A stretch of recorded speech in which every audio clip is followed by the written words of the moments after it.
All right. Welcome to episode 40 of the Jake Blanchard podcast, brought to you in part by Fellowship Brand, premium men's grooming products. Go to fellowshipbrand.com, type in the code JBP at checkout. Get yourself some free shipping on your first order of oils, balms, and coming soon, tattoo balm. So for all that hair on your face, go to fellowshipbrand.com. Boom. Hey, my next guest, Alex Gara. He's the auditor-in-chief at Oddball Sports. He lives in Chicago by way of Detroit. Kind of embodies that Midwest hustle and pride. He's dedicated his career to bocce ball with the goal of bringing bocce back to the Olympics in 2028. I cannot wait to talk about that a little bit more. He's an entrepreneur. He's an interesting guy. He's got a cool story with the creation of Oddball Sports and all that. Looking forward to talk to him today. Alex, welcome to the podcast, my man. Thanks for having me, Jake. I'm excited too. No, for sure. Hey, you're out in Chicago. It is just finicky weather out there this time of year. I was talking to you before the podcast. It's snowing right now. 70 degrees last week. How's that going?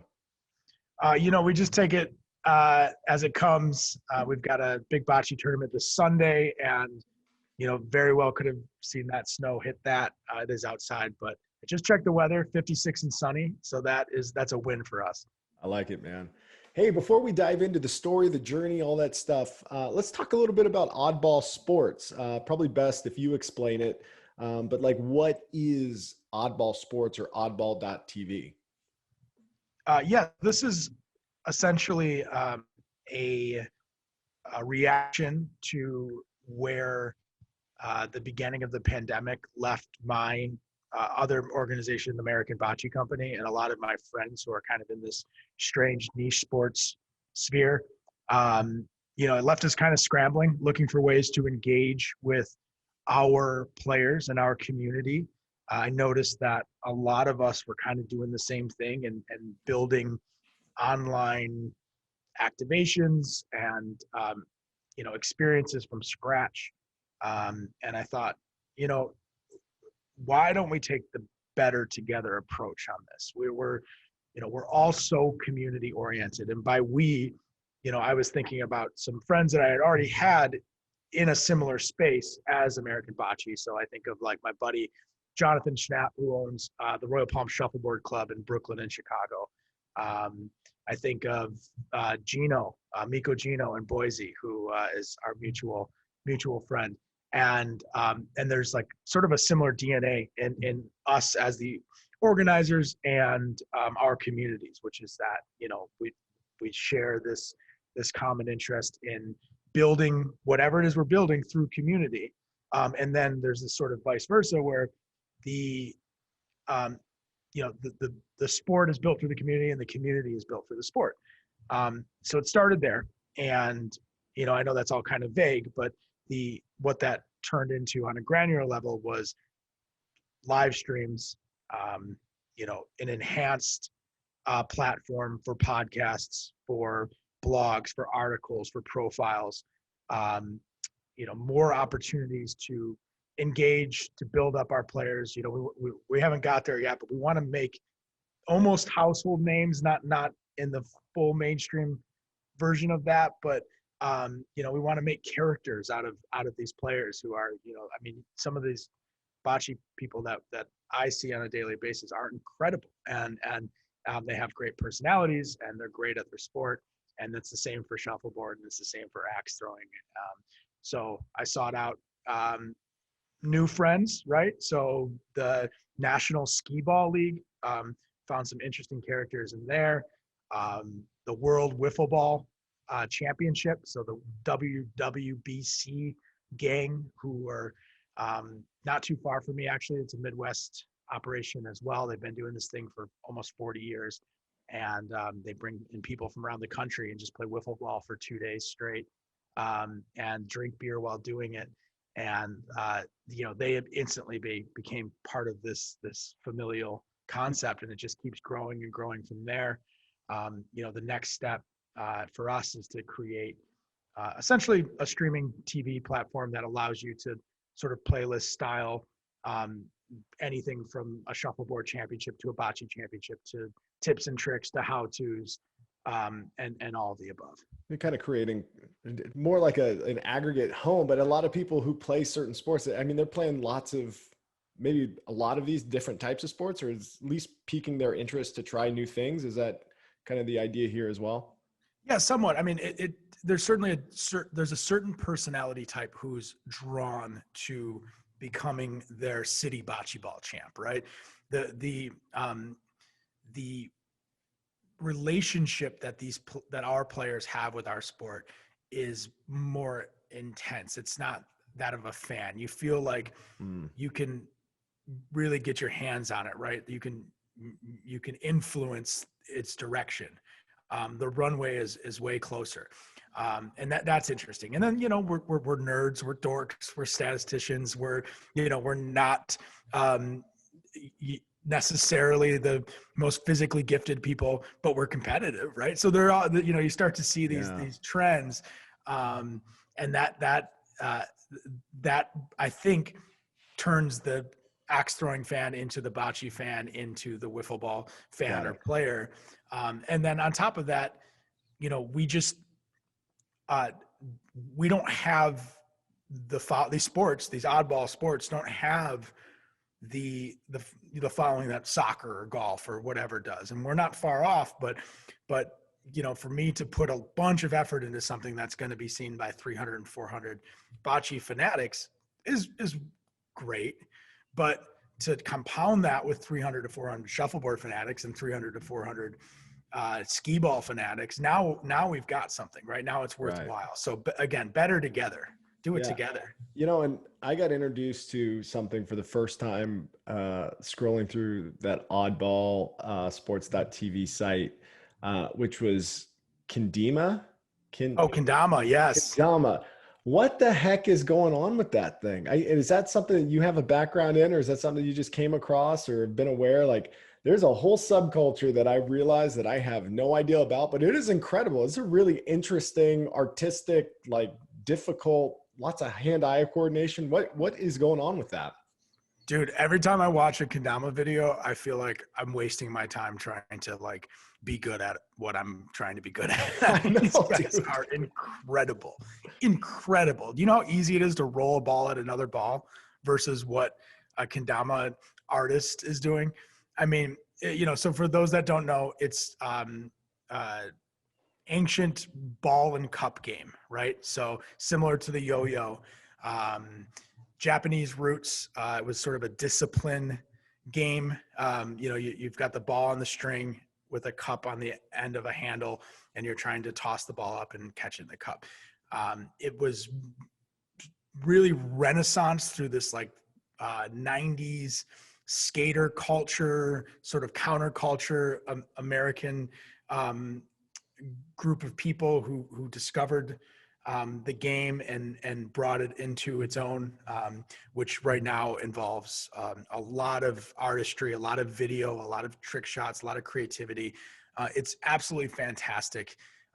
It's mesmerizing to watch. It's very difficult. So with bocce, we always say like it takes a second, takes a minute to learn, but it takes a lifetime to master or whatever. I've been trying to learn Kendama for 2 years now, and I still suck. Dude, it piqued my interest though. I'm going to order one. Like I am fully interested. It seems like something that you could just do with your kids or out on the patio, just try messing around. Like, and then like the little win, like if you could just get that stick to sit on the ball the way that he does it, I'm like, I would feel happy about that.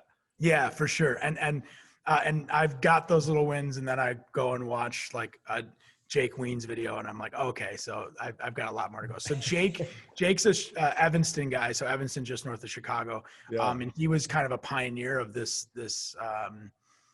he's like a hall, the Hall of Famer, right? Kendama guy. Like everyone, when they saw like, oh, you got Jake, Jake, that's amazing. And he, it was just happenstance. We had a bocce league in Logan Square neighborhood of Chicago, and it's right next to an arcade bar. And he was hanging out at the arcade bar and sort of moseyed up to some of our bocce players and asked us what we were doing. And we asked him what he was doing, handed us a bunch of Kendama swag and a couple damas. And And then when I started building the Oddball concept, I just hit him up and said, is this something you and your community would be interested in? And he said, absolutely. So. Oh, that's so cool, man. So like, let's take me on this journey here. Cause you're, we've got some stops along the way. I think that you're, in some cases, the way we talked off air was kind of an accidental entrepreneur a little bit around the American Bocce and some of those things. Like, how did that progress? Like, how did you get into American Bocce, and then how did that mature into Oddball? Yeah, so it was pretty accidental. I think that's fair. I would have a hospitality restaurant management background, and I was managing a restaurant in Chicago, walking by a vacant city lot every day on my way to work. It was a quick 15, 20-minute walk. And I thought, someone really should do something about this lot. It's a nice neighborhood, and the lot's overwrought with weeds and broken glass. And it's just an eyesore. And somewhere along the way, I decided that I would be the person to do that. Landed on a bocce ball park, not because I was a passionate bocce guy at the time. I was a passionate, like anything guy, right? Which goes to the Oddball concept. Like, I'd much rather play a game or compete or some hand-eye thing than sit there and drink beer or whatever. Like, I want to do something while I'm drinking the beer. And that was how that started. And a friend of mine, Alicia, who is a partner in American Bocce and Bridge 410, event space, she was working for the alderman, pitched it to him. He greenlit it, and we got to work, and we didn't know what we were doing. We were ordering like bocce blueprint documents online, and brought shovels and pickaxes and started leveling the lot by hand. Ended up getting in a bunch of trouble with the city because, after we started it, they called us in and they're like, what do you guys think you're doing? You need zoning permits. You need the mayor to sign off on this. And at that point we were just like, screw it. Like we had a run, don't walk mentality. And we just, ended up getting, Rahm Emanuel was the mayor at the time to sign off on it, and got through all the red tape necessary and built this beautiful bocce park. It was the Wicker Park Bocce Club, and this amazing community came out and they said, what are you going to do next? What's where's your next park going to be? When can I join a tournament or a league? And I was like, I don't know. There's all this infrastructure now that has to be put around it. Sure. Exactly. I was like, I bought 2 sets of balls, and I stashed them behind the bar at the Boundary, which was a bar down the street. I go, you guys can use those balls and enjoy it. And they're like, no, you got to do more. I mean, this is amazing. So we took some time and looked at the sport and thought, like, why the hell aren't there businesses attached to bocce ball? I mean, you think of, again, golf, tennis, anything. And there's tons of commerce, there's tons of innovation, there's tons of marketing, attached to almost any sport you can possibly think of. And then here's bocce ball, which has been around since the beginning of time, like pharaohs throwing rocks at other rocks. And yet nobody is making money. No one's pushing the boundaries. No one's disrupting the industry. So somehow we decided that we would be those people. We built American Bocce with 2 main themes in mind. One was, making the sport more inclusive. The demographics skewed, super male driven. A lot of clubs to this day don't have women in them. So we thought that was kind of silly, and then more accessible and portable. So, Bocce Courts need this big footprint. So we thought, let's create a portable version of the sport. Let's bring the sport to people rather than having them come to the sport. And then it was leagues at bars and in breweries, on rooftops, tournaments I joked way back in 2016 that wouldn't it be cool to have bocce on a cruise ship. And then in 2017, I went down to Miami, and I walked into Carnival and I said, hey, I got a meeting with Royal Caribbean later today, and I just wanted to pitch you on having bocce while I'm down here on your cruise ships. And they're like, oh, cool. Yeah. Let me see if I have time for that. Like, can you do 2:00? Come in later? Sure. And then I walked into Royal Caribbean and said, hey, I got a meeting with Carnival. I'm down here for this. We had no meetings. So we walked into Princess, Royal Caribbean, and Carnival and postured that we were down here meeting with other cruise lines to bring bocce on board. Carnival bit. And then I spent the next month piloting bocce on cruise ships in the Caribbean. That's not bad. That's a good pilot environment. Right. So that started, and then we started working with Special Olympics because so many Special Olympics athletes embrace the sport, and there's so many bocce players in the Special Olympics community. So that was the thing. And then, in the meanwhile, we're doing 2 or 3 leagues a night at bars and restaurants, and very quickly a bunch of us quit our jobs and decided to dedicate our lives to the sport. And then how does that work within bars and restaurants? Do they have to build a bocce facility then, or talk me through that? So we partnered with this eccentric Kiwi named Pete Roberts in New Zealand, who was building inflatable soccer and rugby goals and water polo goals. And we said, how about bocce? And he goes, it's interesting you say that because Special Olympics just reached out to me and said, how about bocce? And I said, sure thing to them. And then I had to Google what bocce was. So it was just kind of serendipitous the way this worked out. And all of a sudden this guy, Pete from Wellington, New Zealand, becomes one of my best friends. And we've traveled the world together, activating bocce with these portable walls and courts.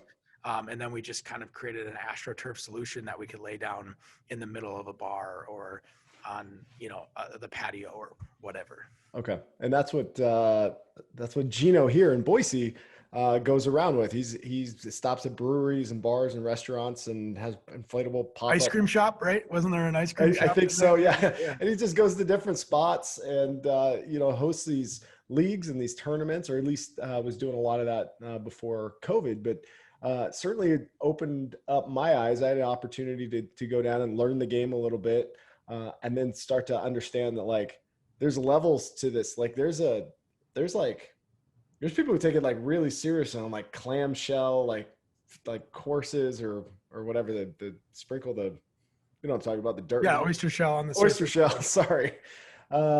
There's in San Diego, is it? Or some areas of California, there's huge leagues where people are pretty intense about this whole game. And then there's a really fun, interesting side of it as well in bars and restaurants. Yeah. I mean, I don't think a lot of people have seen the competitive side of bocce. Most people either A, don't know what it is, B, will throw balls in their backyard, which is great. I mean, we think, the more bocce, the better. We don't discriminate on if you're playing on a lawn, on the beach, or a professional court.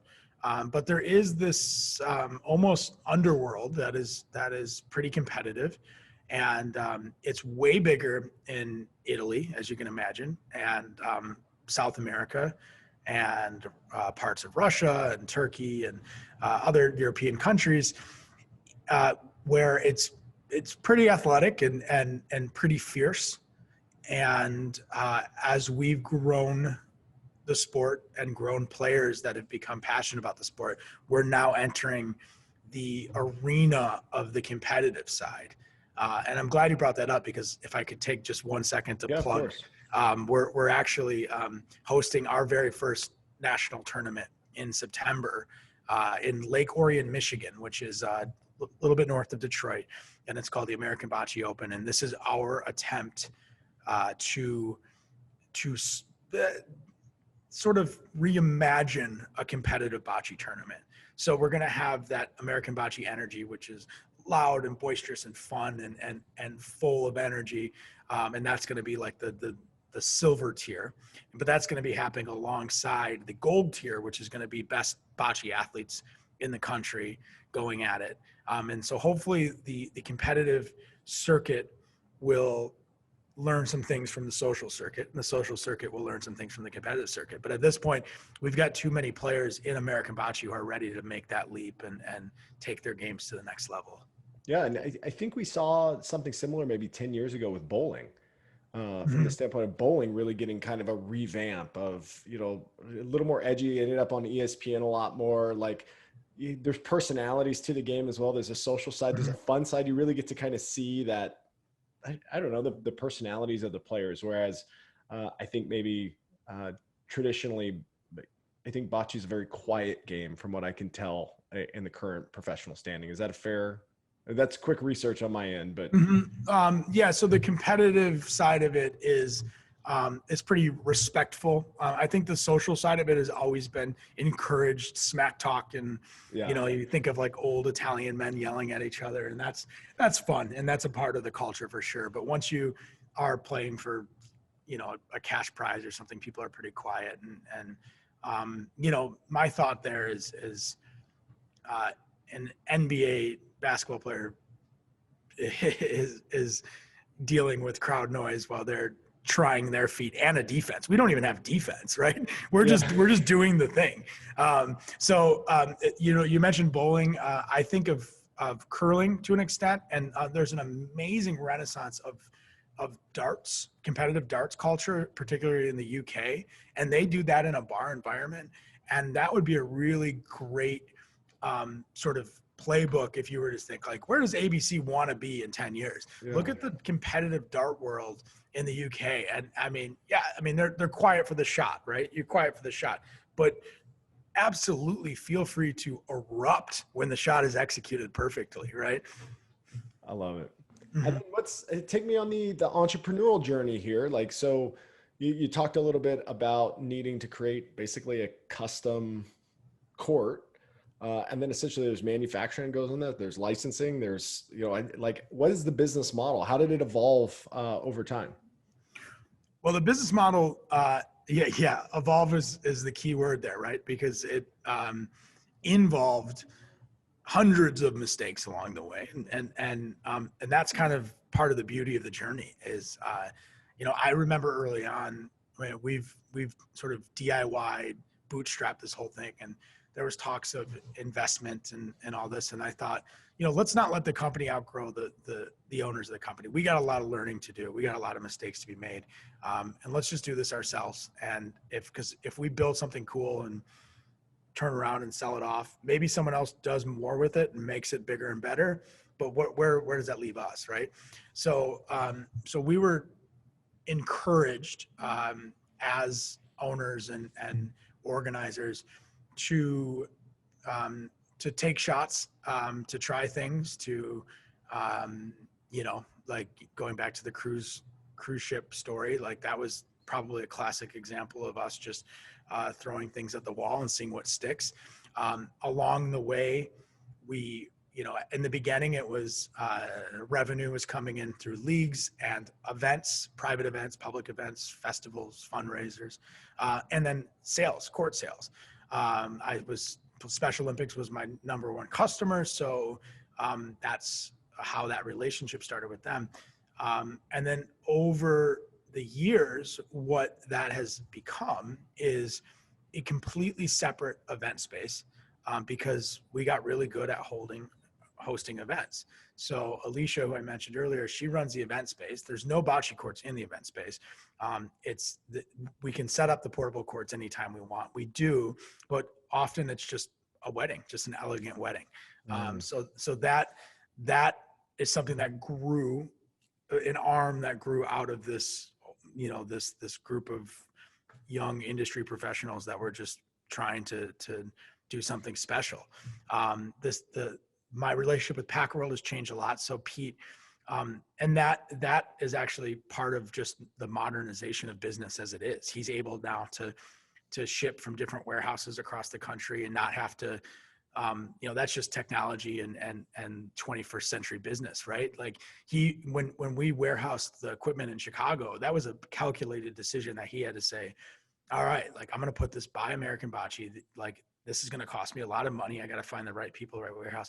Now you can drop ship anything from around the country relatively easy, which makes me less necessary for him, and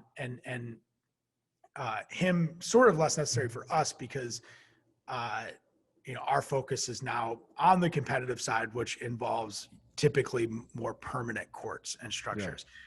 Not just the competitive. We're still super focused on social activations too, but that's been swapped out. And it's all good. I mean, that's I remember getting on a Zoom with him like 2 years ago and being like, I don't know that this makes a lot of sense. And he agreed, and it didn't change one faction of our relationship. We were 2 months later, we were down in Tulum drinking margaritas together. So I love that. And then what's the, Bocce Courts, like the size of your inflatable court, are they the same as like regulation, like professional courts, or like how does that work?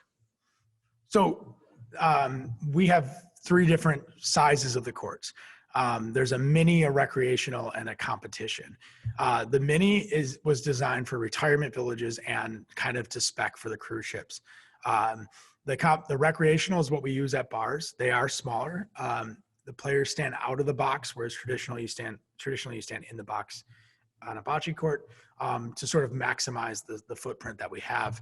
But that version, that sort of rec version of it, is almost like, think of like tabletop shuffleboard or something, right? Yeah. Like it's a evolution of the sport that invites a ton of competition to it. I mean, I remember like I'm using air quotes here, but like the bocce pros being like, that's not bocce. Like, that's just people hanging out at a bar and drinking and socializing, which is fine, but it's not bocce. And then coming in and then being like, all right, I'll begrudgingly join a league. And then the first season getting their asses kicked, the second season getting their asses kicked, and then the third season saying, this is the greatest thing I've ever done. Yeah. So that's one side of it. There's still some contrarians out there. But our whole thought is like, the nearest competitive club to Chicago is 30 miles north and about a 45-minute drive. And they've got 300 members, and it's a great club. But I've got 2,000 players in Chicago that would never even know about that club unless they were introduced to it through these social leagues. Yeah. And so it's, it's an entry level version of it that's I think makes it a lot accessible. Yeah, exactly. Accessible. And I feel like we're doing something kind of cool with it. And going back to Oddball a little bit, like all of these, when things got real heavy last year, socially, politically, pandemically, yeah. Sometimes you sit back and you go, man, I'm a sport and game guy. Like like, how relevant is my contribution to society right now? And, I had some positive and negative talks with myself on that. And I think there is something relevant and important about recreation and socialization and healthy interactions. And I think coming out of it, or mostly coming out of it, like sort of reasserted that what we are doing is positively affecting our community and the people and the spaces around us. Yeah, that sense of community, especially as we're rebounding out of this kind of pandemic time that we're in, the people being able to find one another, find shared interests, come up with new hobbies, get out of the house. Remember the face-to-face interactions? I said it's going to be so critical. I think that to your point, your contribution there is that placemaking, and just, if you build it, they will come. So hopefully they come, right? Yeah. I've heard the two varying opinions on what like post-pandemic life's going to be. A lot of people are going to be so used to hanging out in their pajamas and working from home, and they're going to be overwhelmed by anything highly social. And then the other side of it is being like, everyone's going to be ready to just go out and just rock and roll every night, and I think that people are different, right? You think of that, like, what is it? The Myers-Briggs test or whatever, like introverted extrovert or extrovert introvert or whatever. Like, people handle socialization differently, but I know there's a hell of a lot of people out there like me who get that chemical release from being around, I mean, we've been doing this stuff since the beginning of man, like dancing and, gathering around the campfire. Absolutely. Hey, and so there's probably some folks hanging in with us right now, listening and going, what is bocce? Explain bocce, and you've dedicated your life to this sport, man. So I can't think of somebody better to explain like what is bocce ball. Yeah, it's rolling a ball rolling a ball at another ball. It's super simple, but there's so much nuance to the sport. So you've got a little ball, and that's your target. That's called a Polino or a Polina or Jack or a Baleen, if you're sort of a Italian American, put your own spin on it. But whatever you call it, that's your target, right? You roll that ball out there somewhere on the middle of the court, and whoever rolls that ball out throws the first ball. Object is to be as close to the target as possible. It's the other team's turn then to get closer than that ball. So you might have played in your backyard where you'll go red throw, then green throw, then red throw, then green throw. That's fine. But the actual version of the sport is you throw until you beat it. So what makes the sport dynamic versus like cornhole, where you're always kind of throwing the bag in the same hole, is that the target moves and the approach to beating the opponent's ball changes, right? So if their ball is tucked right on the Polino, then sometimes your only option is to Rafa or to bocce or whatever you call it. So essentially to knock the ball out. If the ball is 2 feet from the Polino, then you're going to want to just get it closer. If the ball is 6 inches, then, or a foot or whatever, then now you're left with the decision if you do want to get it closer or knock their ball out. If you knock the Polino, that just moves the target. So when you start to play on a more advanced level, you'll see a lot of people shooting the Polino towards the back of the court to sort of change the target and then almost render the first few balls thrown obsolete. At the end of a frame, one team scores. That team scores between 1 and 4 points, depending on how many balls they have closer than their opponent's closest ball. So it's a proximity. It's like it's a little more. It's like marbles meets cornhole meets chess, almost, right? Marbles meets horseshoes meets, yeah.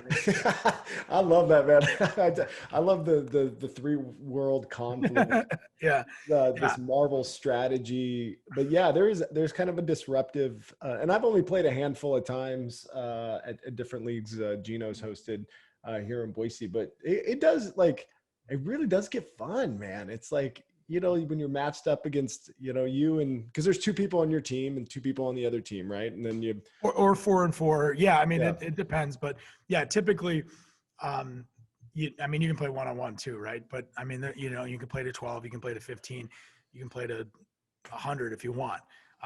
But yeah, I mean, it's absolutely invigorating, like especially with like high risk, high reward shots, or like, you know, mitigating. Sometimes you're just mitigating the damage or doing damage control. You're like, all right, let's just park one close and hope that they only get 1 point this frame. Yeah, I'm glad you got a chance to play. It is super fun. And through Oddball, I've now had a chance to I played in the World Wiffle Ball Championship, absolutely got destroyed by kids half my age. I curled. I was curling up in Northern Michigan 2 months ago, learning that sport. I've been trying to get better at shuffleboard. So I've already told you that I'm terrible at Kendama. So, you know, I'm all of these sports and games have these nuances to it that are really cool. And it's nice to get in with the people who are the most passionate about them, because you start to see I guess you immediately are kind of swimming in the deeper waters with the culture and the history and the different variations of the game, versus if you just buy a set off Amazon and play in your backyard. Yeah, you know, and kind of shifting that conversation then to the oddball ecosystem, if you will. One of the things I really appreciate about being on the site is like, it's not like you are trying to be the end all be all like advocate of all these sports. Like, you have experts. It's like, it's their subculture, it's their sport, it's their kind of area of expertise. And like, depending on the individual, there's tips and tricks videos, there's like you said, live streams earlier, but then also blogs and podcasts and all, all these other forms of media accompanying it. So like, what's the model with Oddball in that way? And am I on with my assessment, or is there something else there? No, absolutely. Yeah. I mean, the driving force is definitely finding ways to support these communities. So a sort of universal platform. The model itself is something that we're growing into, and I mentioned before that .tv, right? What I'd like to see is you go to the Big Mini Putt Club, which is a new mini golf bar in Wicker Park, Chicago, and you sit at the bar after your round of mini golf, and you look up at the TV, and now you're looking at the 2021 Boise Bocce Open, and go, oh, there's my buddy Gino. You know what I mean? Yeah. And so that streaming channel, it's in the same purvey as like sitting at a TGI Fridays and watching like epic fall videos or whatever. But it's our thing, right? This is something that we're passionate about. So, maybe the curling club only puts the curling channel on, and it's just different curling bonspiels and curling matches and league games from around the country, or tips and tricks, or, profiles on like an interesting curling club in, the middle of the desert or something. I don't know if that's a real thing, but it should be. But you're raising the water level here, though. I mean, that's the whole idea, is like, here's an opportunity to aggregate and like support a lot of different sports and get it exposure and eyeballs that it wouldn't get. And by the way, pique people's interests and deepen their love for the sport that they're there for, and also expand to other modalities. Yeah, there's something, this might sound pretentious, but like the difference between like, we might have some great epic fail videos in the oddball world too. But I believe so much in like the richness of these communities that like, I feel like that is what makes this worthwhile, right? Yeah. Is that,